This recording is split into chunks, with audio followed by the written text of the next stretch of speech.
Mga pulis na awol o absent without official leave ang 2 sa 4 na persons of interest sa pagpatay kay beauty pageant contestant Geneva Lopez at kanyang kasintahang Israeli. Balitang hatid ni Salima Refran. Sa masukal na bahagi ng isang quarry site sa Capas Tarlac, nagtapos ang mahigit 2 linggong paghahanap sa Kapampangan beauty pageant contestant na si Geneva Lopez at kanyang Israeli boyfriend na si Yitzhak Cohen. Magkatabi ang naaagnas ng katawan ng magkasintahan ng mahukay ng CIDG Tarlac at Scene of the Crime Operatives. Isang lalaki ang lumapit sa pulisya para magbigay ng impormasyon sa pinaglibingan kina Lopez at Cohen.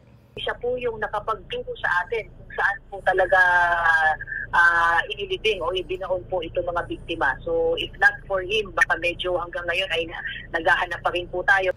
Sa resulta ng autopsy ng NBI, tig-2 tama ng bala ng baril ang tinamo ng magkasintahan. Si Lopez, kinamatayan tama sa likod. Ang bala tumama sa kaliwang baga bago tamaan ang kaliwang ugat sa puso at lumabas sa kanyang kaliwang dibdib. Binaril din siya sa kaliwang hita dahilan para magka-fracture ito. Ang slug naiwan pa sa kanyang kaliwang binti. Si Cohen harapang binaril sa kaliwang dibdib. Ang bala tumama sa kanyang kaliwang baga. May isa pa siyang tama sa kanyang kilikili. Sa babae may nakuha kaming slug to be submitted to the ballistic examination. Ang DNA naman ay ang SOCO ang nag-conduct at I don't know the result yet. Pero so far, mga 99% ay yung 2 bangkay ay yung hinahanap natin. 4 na person of interest na ang hawak ng PNP na iniimbestigahan sa pagpatay kina Lopez at Cohen. Bago mahukay ang mga labi, sinalakay ng mga otoridad ang bahay ni alias Brandon, ang real estate consultant na huling kinatagpo ng magkasintahan. Sa bisa ng search warrant, hinalughog ang bahay at nakuhanan siya ng baril at granada. Sabi ng kanyang misis, hindi kanila ang mga nakuha. Isa pang person of interest ang inaresto nung Sabado matapos makuhanan ng mga armas.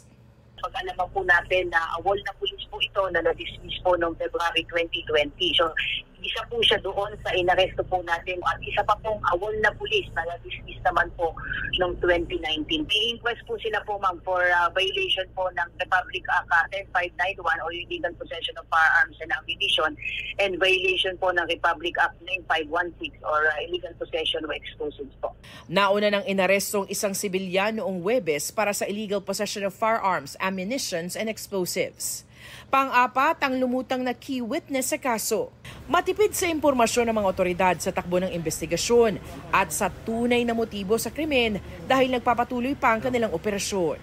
May nakikita na po tayong clear indication kung bakit humantong sa pagpatay po nitong 2 biktima. Pero ma'am, tukoy na po ba natin kung sino po yung mastermind dito?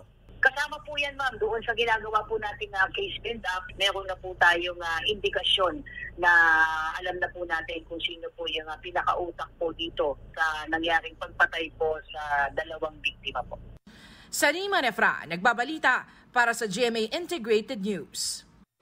Kapuso, para sa mga maiinit na balita, mag-subscribe sa GMA Integrated News sa YouTube.